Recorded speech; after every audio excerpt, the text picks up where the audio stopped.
Hello everyone, my name is Jambre and welcome back to another episode of Analyse the Pros. Our match today takes place at the quarterfinals at DreamHack Atlanta between Chakki and JustSaiyan, when we have a Murloc Paladin versus a Jade Druid. In this episode we're going to actually just take a look at the Jade Druid side and block out all the Paladin cards so you get really a feel of what the player was experiencing during the match itself. We're going to then go look at the Paladin side afterwards in another episode. Decklists are known for the top 16, so let's take a look. Saiyan is running a fairly standard Jade Druid, with the only exceptions being one Yogg-Saron and one Ooze. On Chakki's side, his Paladinist is fairly non-standard, I'd say. He's running only one True Silver and one Consecration. He's running two Galactic Crawlers in there, and he's running a Wicked Flame Burn Bristle and a Primordial Drake. He's running no additional 1-drops, just having the Tidecallers and Inquisitors. It pretty much looks like his deck's kind of tech to be a bit better against Pirate Warrior, although he did cut a True Silver, which is a really strong card in that matchup. So it's probably his deck is slightly weaker than the average Murloc Paladin against Jade Druid, but it's still should be a good matchup. Jumping into the action, let's have a look at Saiyan's mulligan. Straight away, Idol and Blossom are really good. You want them almost all the time, so I'll definitely keep them. Wrath kind of looks okay because you want to, keep the Murlocs under control. It's pretty good against War Leader and some of the early Murlocs. But let's take a look at how the turns are actually going to play out and think about whether this Wrath is a good keep or not. Going into our opponent's turn 1, we're going to have a 1-1 on the board ready to attack. If they have a Tidecaller in hand, they might not want to play it. The reason being is that Druid's turn 2 is often quite dead unless they happen to have drawn Wild Growth. So oftentimes it's just going to be hero powering on turn 2 anyway, so it doesn't really make too much sense to just give a good hero power target in the form of the Tidecaller. Most of the times they're going to be doing something like coining into a 3-drop taunt like Stonehill to protect the Tidecaller and then playing it afterwards, or playing it with Rockpooler in the same turn for their immediate buff. So that really only leaves Varfin Inquisitor as a good Wrath target on turn 2. And honestly it's not the most high priority thing. Our turn 3 is kind of booked up in the Blossom, so we're only really kind of looking at a turn 4 where we're going to have 5 mana for it, and using a Wrath on that turn is probably not going to be that mana efficient. We're going to probably maybe find a target for Wrath in the form of one Murloc, and then with the remaining 3 mana it's really hard to make good use of it. So much better cards to have than Wrath in the mulligan, particularly going first, would probably be Wild Growth or Innovate, so you can get to your 6-drop Jade cards earlier. And then we have cards like Jade Spirit, which would make a really good turn 4 for us. And then you have Eye of Blackpaw, which was just for the sheer power level of the card. And given the fact that we've already got 2 Jade cards going and 1 ramp card going already, Aya's power level increases dramatically. It can be easy to say, well, I already have 2 good cards now, I can keep a Wrath to kind of hedge my bets, but going first it doesn't really fit well into our mana curve, and it's kind of a backwards way of thinking about it. When we do have 2 good Jade cards already, we should be searching for our other Jade cards because the power level of those have also increased.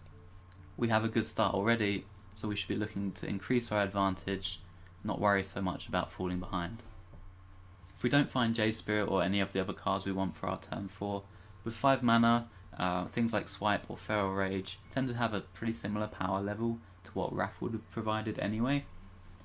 So we're pretty much almost guaranteed to have an acceptable turn 4, at least one as good as using a Wrath that turn. So why not throw away Wrath and try and look for a more powerful one.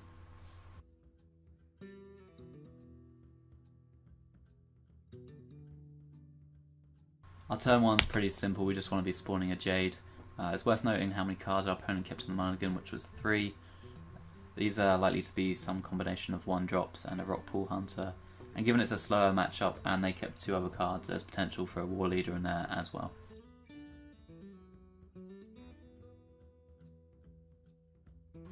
For turn 2, Wrathing the Inquisitor is absolutely fine.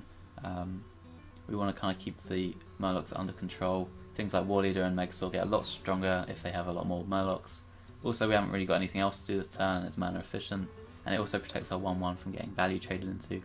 although that's not actually that important because the 1/1 doesn't really do much to contest the future turns of the Paladin.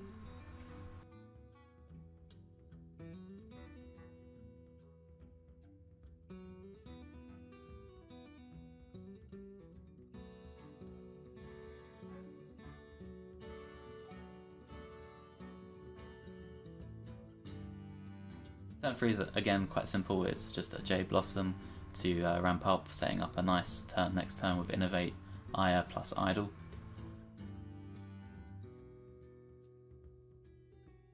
Saiyan's preemptive trade into the 2/3 seems to be kind of clever in that by doing this you kind of force the 3/3 to trade into your 2/2, leaving it on 1 health, making it vulnerable to hero power and swipe, etc. However, a lot of Paladin's follow-up plays kind of just protect the 3/1 anyway. Things like War Leader will buff its health out of the 1 HP range. Things like Hydrologist can protect it with Redemption or Noble Sacrifice, and Stonehill Defender protects it with a Taunt. Given that we have such a great turn next turn with Innovate, Ire plus Idle, we're not going to have time to use something like Swipe or Hero Power. And by doing this preemptive trade, we're kind of just doing the opponent's trades for them, and then it's in turn causing us to take more face damage. This is a simple turn where we Innovate Ire and play the Idol for a Jade for a great turn. Even though it is your second Jade Idol, and often you want to be doing the gadgets and shuffling thing in some matchups, in this matchup it's a lot about tempo, and missing out on initial 4/4 now, as well as ramping all your future Jades, is too much to miss. And a lot of the time this match doesn't even go to a point where you're shuffling Jades all the time and replaying them with gadgets and Auctioneer.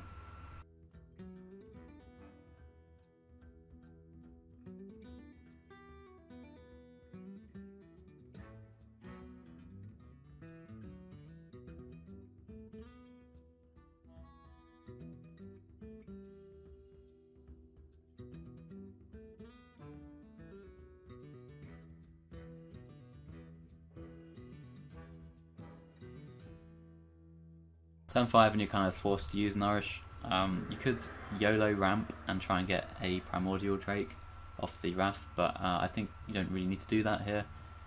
Most likely the Wrath in combination with some sort of other removal or Jade Spirit will make an acceptable turn 7, and then you can potentially try and swing back with something like Primordial Drake or Behemoth on turn 8 if you were to draw them.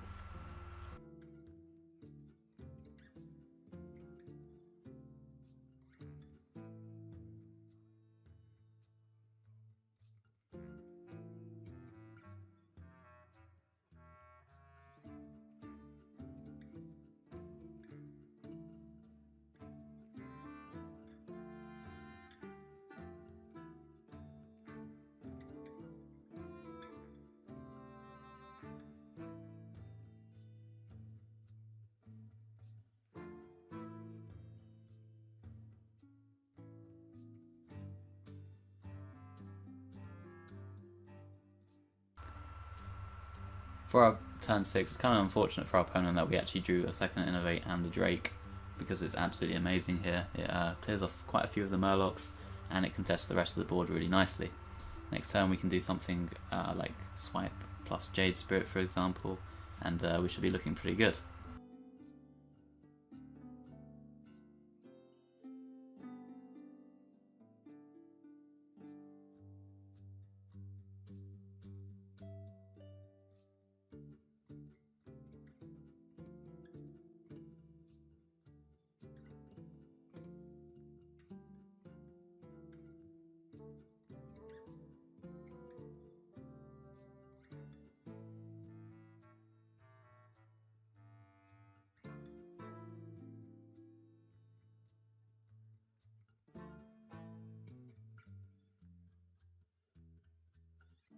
So secrets and life totals aside, Swipe looks pretty good this turn. We want to be also developing the Jade Spirit alongside that. First of all, let's look at some reads into what this secret could potentially be. It was picked on opponent's turn 5 going into our 7 mana turn. They had quite a good few targets for Getaway Kodo on the board in the form of Megasaur, Hydrologist, Stonehill and Rockpool Hunter. So there's definitely quite a high likelihood it's that. As a default, Redemption tends to be one of the most picked secrets, particularly against removal so that's also quite likely. Things like Noble Sacrifice probably not very likely, and definitely not Eye for an Eye. There is a chance the opponent picks Repentance in anticipation of our turn 8 Primordial Drake, obviously planning to play it the turn prior to our 8 mana turn, but Innovate kind of put a spanner in the works there. So how do those secrets really affect this turn? Well, they don't actually. Getaway Kodo and Redemption kind of play the same against Wrath as they do against Swipe. If we Wrath the Rockpool Hunter and it gets Redemptioned, we can't get to it with a hero power anyway, as there's a taunt in the way. So really a Swipe's almost always better than a Wrath here. The only reason not to Swipe is because of our life total, and we're worried about dying, so let's look at that. So the only real way we die here is if it's Redemption, the opponent could have a Tarim or a Blessing of Kings, and if it's Getaway Kodo, they could have a Blessing of Kings. So we've got to look at how likely it is for our opponent to have any of those cards in their hand. Our opponent did play a Stonehold Defender and would definitely pick a Tarim if they were offered it, but how likely is it that that card that they did pick was Tarim? Well, their turn 6 looked very good for a Tarim turn to deal with our Primordial Drake, and they didn't play it. So I think we can pretty safely assume that that card is not a Sunkeeper Tarim, and kind of just rule that card out. Yes, they can top deck it, but that's only a 1 out of however many cards they have left in the deck. Let's look at Blessing of Kings. We know our opponent has one Unknown Taunt card in their hand, and one card they've had kept in their hand since turn 5. It just so happens that on turn 5, the turn they drew it, Blessing of Kings was really strong. If we go back and look at that now, and they would have definitely played it on probably on the Tidecaller that turn. So we can pretty safely assume in this situation that neither of the cards that the player is holding is either a Tarim or a Blessing of Kings, and we're really only playing around the top deck percentage of those cards, which will be 3 out of however many cards are left in the deck. We're not in such a great position that we can afford to really play around that and sacrifice our own tempo to do so. We don't really need to play around a 2-turn lethal either, as with 9 mana next turn we can pretty easily fit in Earthen Scales with whatever plays we want, as they'll usually cost even amounts of mana. Not only is Swipe a lot more impactful now, as it kills off an additional Murloc, it's more mana efficient, and we get to save a cheaper card for future turns where it's going to be a lot more flexible. It can be kind of hard to fit in Swipe alongside some of the other plays that we want to be doing on turns compared to a Wrath, for example. We don't need the immediate card draw from Wrath, as Jade Spirit is pretty good this turn, and additionally next turn we'll still have the mana available to play Earthen Scales and Wrath, and say like a Behemoth for a good turn anyway.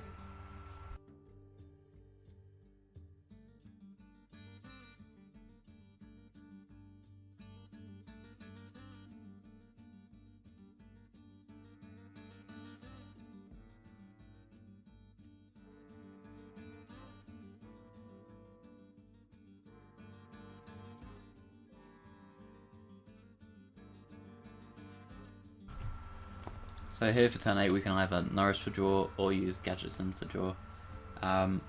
We've seen the opponent draw off Curator, and they also played a 4/6 Curator into a 6/6, so it's likely they don't have any other good plays in their hand other than what they would have drawn immediately this turn. We know they have a Primordial Drake in their hand, and we also know that they run 2 Galactic Crawlers in their deck, so 2/3 of the time they have drawn a Galactic Crawler from this Curator rather than a Megasaur. How good is Gadgetzan here? Well, we've already used 2 Innovates and 2 Wraths, and we have an Earthen Scales in our hand obviously, so really with 9 mana, and we're going to use this Earthen Scales, we'll have 2 mana remaining, so the only possible chain draws that we can get are 2 Wild Growths, which aren't great as they only draw you 1 card on 9 mana, and they essentially draw you 1 card on 10 mana as well without the Gadgetzan, and the second Earthen Scales. So it's pretty unlikely we're going to draw more than 1 card from this Auctioneer, but how bad is that? By playing Auctioneer and Earthen Scales, we give our opponent 2 kind of threats to deal with, one being a high attack, lowish health creature that they need to clear off, and the other being Gadgetzan Auctioneer, which is usually a must kill target. Given that our opponent's turn 7 was pretty miserable, playing a 4-6 into a 6-6. We can be fairly certain that they don't have great tempo plays in their hand, and we know they have a Primordial Drake, which is probably going to be their answer to our Gadgetzan board, which is going to be fine because it only puts 4 pressure on the board, completely removes the rest of their own board, and gives us enough time to use the Nourish in our hand to kind of refill our hand and get our Jades going again. If we were to Nourish now, and then save Gadgetzan for later to kind of get more value out of it, we kind of fall behind a bit more on tempo and allow our opponent to do better plays on their turn 8. By playing Gadgetzan and Earthen Scales now, we kind of force the opponent to use their Primordial Drake and their weapon to be able to clear it. So I kind of like going for the immediate tempo now for less draw, and then perhaps next turn finding a play, or if not, we're likely just going to be facing 4 attack on the board, which is fine, and we can just Nourish for draw instead. In terms of what to scales, a lot of the time you want to use it on the Gadgetzan to kind of protect it a bit more, but in this situation it doesn't make too much sense. Our opponent's pretty much forced to use Primordial Drake and their weapon to clear, regardless of which one we scales. So it doesn't really make too much sense to put it on the Auctioneer, as it's going to die anyway. We'd rather get the 2 extra health by putting it on the 6 attack creature immediately, I think.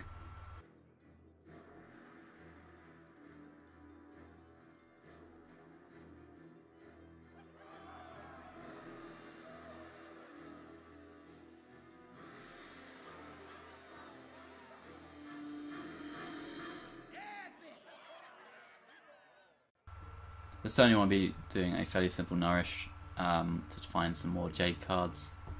Primordial Jade doesn't really contest too well here, and you don't want to be just removing the opponent's board. You want to be kind of developing threats of your own.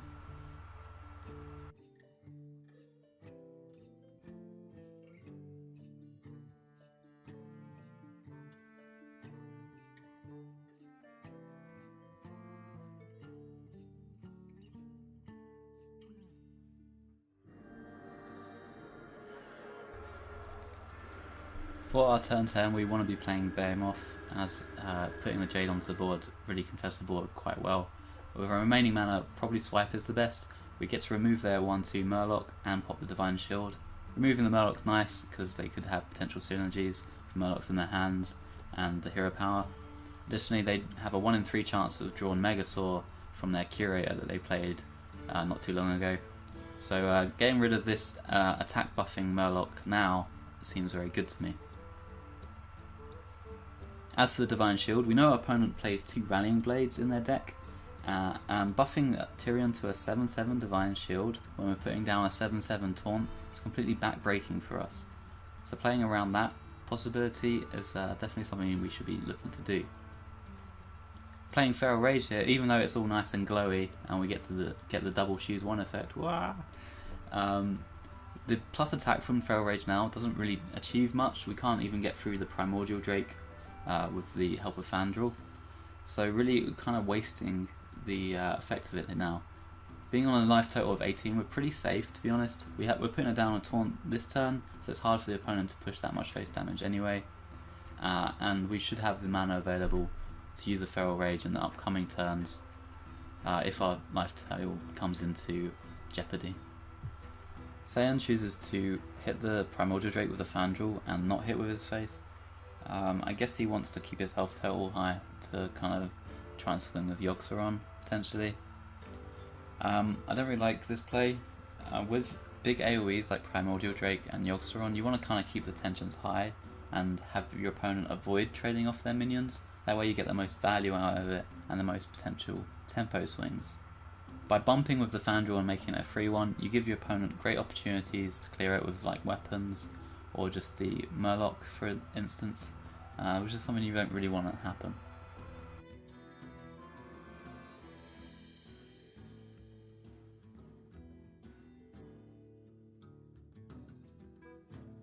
This turn Drake seems pretty good as it kills off 2 of the opponent's minions and creates a roadblock.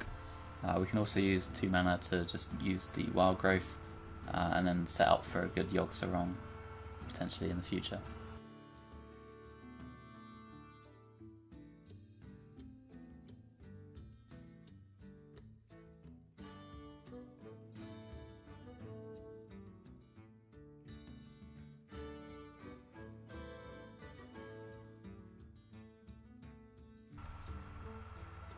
This seems like the turn that we're going to have to Yogg. Swipe doesn't really kill anything, and the Jade Behemoth doesn't trade that well with the board. So I think this is the turn we need to Yogg. The only question is whether we want to use the excess mana or not. A lot of times you want to save excess mana to use with Gadgetzan Auctioneer, but in this matchup we've already used both our Jade Idols, so we're not going to be going infinite with it, and we're also getting towards the end of the deck, so we don't really need all the card draw. Additionally, Yogg often draws you a lot of cards anyway, so saving it for additional card draw doesn't make sense. I'd rather juice the Yogg a little bit more now and potentially try and get that tempo swing with an additional spell. You might be a little bit worried about going into fatigue, but generally once you run out of resources with this deck, you're just going to lose on board and lose that way. You're not going to be too worried about dying to just fatigue damage. You're either going to win on board and win the game, or you're going to lose on board and lose the game, and the fatigue doesn't really matter that much.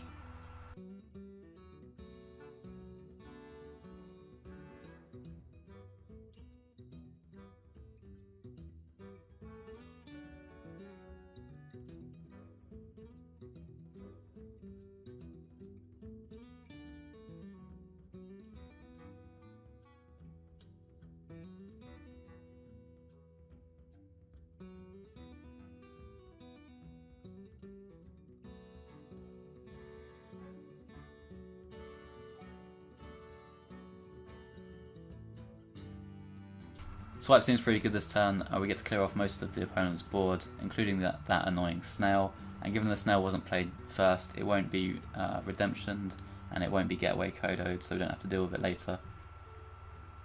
Then with the remaining turn we can play a Jade Behemoth and actually just put a head on board, and we should be in a very good position to potentially win this game. Our opponent's life total is getting pretty low, and we do have quite a bit of damage in hand, and we'll have a good board, so if the secret does proc, I would advocate actually trading the 4-2 into the 2-2 just to prevent buffs on it kind of slowing down our game plan and potentially allowing the paladin back into it. If the no secret does proc, it means there's noble sacrifice, so I don't think we proc it with a 4-2. That doesn't make too much sense to me.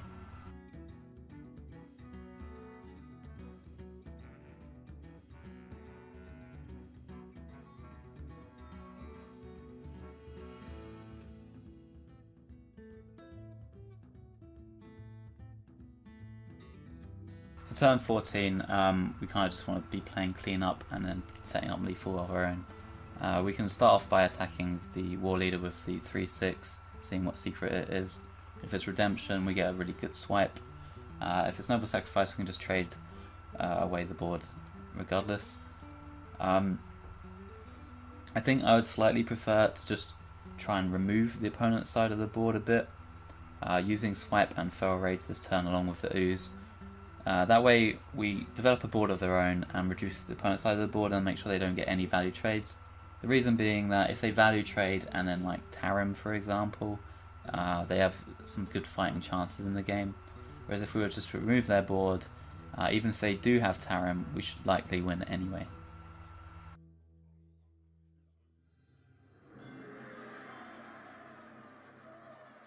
Alright, that concludes the analysis for this side of the match. Stay tuned when we're going to analyse the Paladin side of the match next time. Some things to take away from this as the Jade Druid. In this matchup, you really want to be developing threats of Jades yourself, trying to get that Jade ramp going really quickly. Simply removing the opponent's Murlocs isn't enough to just win you the matchup. The best line is often just to be going for your own game plan and trying to get those Jades really fast, and then using the removal when you have to. And if all else fails, you just rely on your